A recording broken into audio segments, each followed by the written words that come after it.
Hello, friends. Today's question of the day: do James chapter 2 and Ephesians chapter 2 contradict each other? When we read them for the first time, it kind of seems like it. Let's look at James chapter 2, verses 14 through 17. What good is it, my brothers, if somebody says he has faith but does not have works? Can that faith save him? If a brother or sister is poorly clothed and lacking in daily food, and one of you says to him, "Go in peace, be warmed and filled," without giving him the things that are needed for the body, what good is that? So also faith by itself, if it does not have works, is dead. So James seems to be saying you got to have faith and works. But then we look at Ephesians chapter 2, verses 8 and 9, and it says, "For by grace you have been saved through faith, and this is not of your own doing. It is the gift of God, not a result of works, so that no one may boast. For we are his workmanship, created in Christ Jesus for good works, which God prepared beforehand that we should walk in them."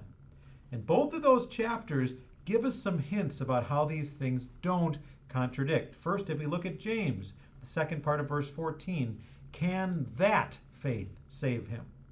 So clearly it's talking about two different types of faith.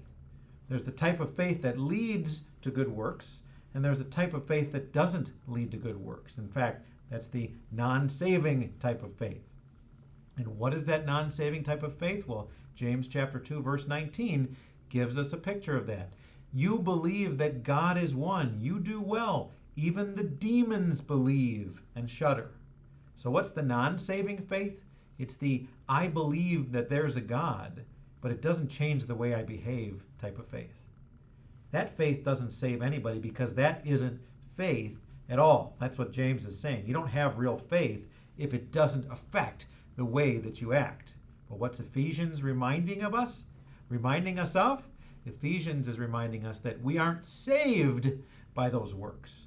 Those works are just the proof that our faith is authentic, the faith that we received from God by grace.